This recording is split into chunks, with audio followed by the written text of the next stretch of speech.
Yeah, I don't know. I think a lot of it's puck luck. I think working back to pucks, stealing pucks. The forecheck's been good. I think obviously I think just being more consistent in general. I think that's a big thing I've done better this year. I was just saying when players on the bench see you out there dragging everybody in, players on the bench have got to be thinking like, I should do that as well, like playing with so much jam. How much of that has that always been a part of your game? Is that like something you consciously at some point realized this can really elevate? Yeah, I mean, I don't think necessarily. I think everyone's working for their teammates and trying to put their teammates in a better position. So I wouldn't say it's consciously, but I think everyone's working hard out there. Try to, like I said, get in on the forecheck and kind of do our thing in the O-zone is where we're most effective. So especially our line. So that's what we've been trying to do lately. And, you see it works some nights, and some nights it doesn't necessarily go your way. So I think just keeping that work ethic up is a big part. Do you enjoy that aggravating opponents, like buzzing around the net and such? I mean, everybody wants to score goals, but that's a big part of the. Yeah, absolutely. I think, as you go on through the game, you can tell, if you really get on them early, it aggravates them and, maybe makes them move the puck a little bit quicker and, maybe doesn't give them as much time to play the way they want. So I think you can see that. I think you see Kaner hunting pucks, you see Casper hunting pucks. I think our whole line has done a good job of it, and it makes them turn over the puck a lot more. You do a ton of chirping out there? No. Really? I'm pretty quiet out there. I think try not to open my mouth too much and just play between the whistles.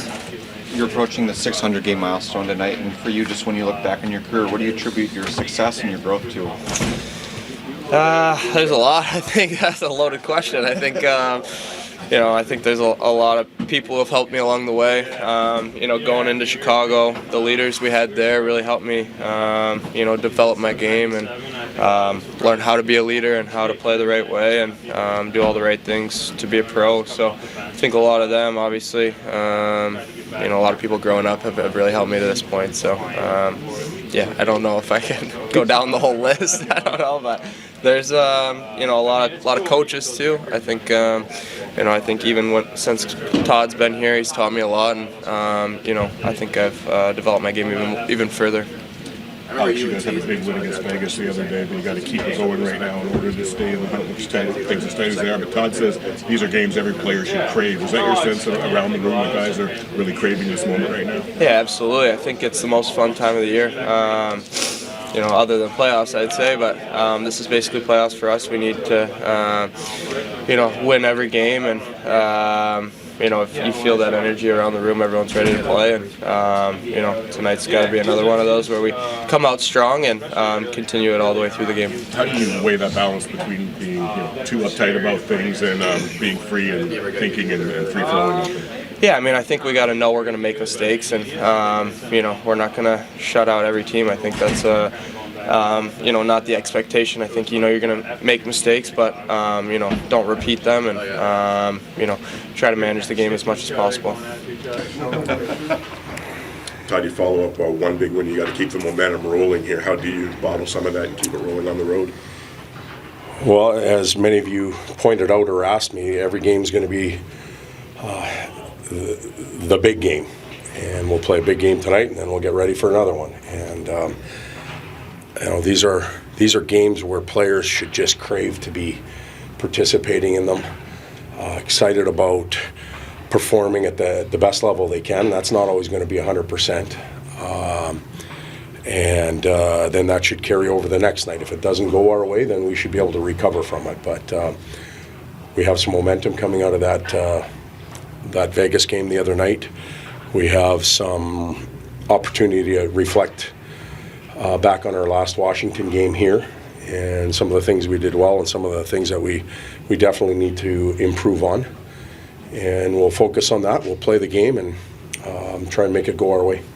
Game number 600 for DeBrincat tonight. You pointed out the other night he's been good at both ends of the ice. What's he bringing down the stretch right now with his veteran experience and his offensive capabilities? Well, he's got a drive and a passion to play the game, and you can be up by 4 or down by 4. He seems to be playing the same way every shift, and that can really rub off on other people. So we, the staff, the players are counting on that drive to keep at the level that it's at right now, and the passion can certainly help everybody else. He's got to score some goals for us, of course. That's what he's here for. But he cleans up a lot of messes as well defensively. So complete player right now. I think you kind of mentioned it the other day too with Lucas, that maybe that game Sunday may have been a spark. I mean, did you see something more out of him these last few games than he did coming out of Four Nations? He had the puck on his tape a little bit more. If you think about some of the shooting opportunities he had, whether he shot it into somebody or just went off a stick, he had a sense that he was around the puck or had it a little bit more in important spots on the ice. So I felt that was going on for him. Against a team that generally checks really well. They're long, they're heavy, they're well positioned. So that means he was finding the right ice and people were finding him.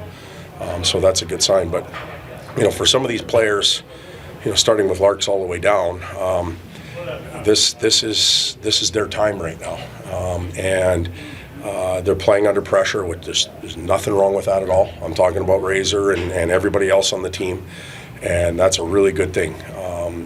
We can embrace that pressure and play real well. Don't worry about mistakes. And I think once Razor sets himself free a little bit from that, he'll be just fine. And the rest of our team will. And maybe the other night will be an indicator of that beginning to happen. Smith and Mraz have both mentioned how different, how pleasurable this is compared to not having anything to play for. There is a stark difference, obviously, right? If you're in the bottom of the standings this time of year, and just the intensity is different now with that. Well, this is going to sound weird, but every team goes through its pain except for the team that wins. So Florida last year, no pain. Edmonton, in the last 2 minutes of the third period, their pain began to come in. And for teams that are maybe out already, they've gone through that pain, and now they just start playing free. And sometimes that's a real poor time to evaluate. Self-evaluate as a player, but also team evaluate, because there's not much to get up for. We still have that opportunity right now, and we plan on pushing that as far as we possibly can. Our pain threshold, we hope, comes way down the road. But we're in it right now, and let's face it, that's why the players play. They want these moments, and for Smitty and Peter to mention that's valuable. It's important they walk around and share it too with everybody else here, because we're right in it with everybody else, and excited about playing games. You mentioned the last time you played them, it was so recent. Does that help in some ways because you can really remember? Well, yeah, it does. It makes the pre-scout a little bit easier, but Washington's had so much success. They're not changing their game in 2 weeks, and they're not they're not going to over-adjust for Detroit or for anybody else. They believe in what they do, so it is pretty straightforward. We had some real good moments in that game, and then we had some that were just stinky, if you will, and it ended up costing us. Momentum played a big factor in that game. I thought our team tired a little bit as the night went on, and they took advantage of it. We don't have that excuse anymore, so it should be a good game tonight. Well, Alex, when you have a top forward who plays with as much jam as he does, especially a guy who gives up some size to most players, how much of an asset is that? Well, he can. You'll hear hockey people talk about finding players that drag everybody else into the game. I think he's one of them, and it's because of his competitiveness at his size. It's hard to stand there, sit on the bench, and watch him go as hard as he goes in every situation, regardless of what's really going on in the game. And he's not perfect. Don't get me wrong there, but when he does, it's a pretty good motivator. If I'm sitting on the bench in the equipment, I'm going, okay, well, if he's doing it, everybody should be looking at me because I have to do it too. The general consensus, it seems, with teams playing the Capitals is they're happy about Alex Ovechkin, and it's great and cool, but please let's keep him from getting closer against us. Is that? Well, yeah. Well, let's see. He's played 19 years now, yeah. and 30, probably came in with 28 teams, I would think. And so 28 teams over 31 years, game after game, everybody thought that and tried to solve them. And here he is about to break the record. So, I would agree. It's going to be really exciting when he does break it, because he will. To be watching it, you just don't really want to be on the bench. And then let's face it, if he gets to the record tonight, we're in real deep trouble. For a lot of the younger, or more inexperienced NHL players, the Marcos, the Elmers, the Alberts, who don't have this kind of stretch run experience, but they do have that AHL playoff experience, how much can they tap into that to help down the run here for this group? There's very few players that get to the National Hockey League level without playing some stressful hockey, whether it's World Juniors, championship playoffs in Major Junior, American League, wherever it might be, Bantams. Everybody's won a championship if you're playing in the NHL. And all of that experience is important. But this is the pinnacle. And this is where you gain experience, this is where you use experience, and this is where you grow. And those young players have to do that as well. And the older ones have to lean on their pasts, and everybody has to pull together. Todd, thanks.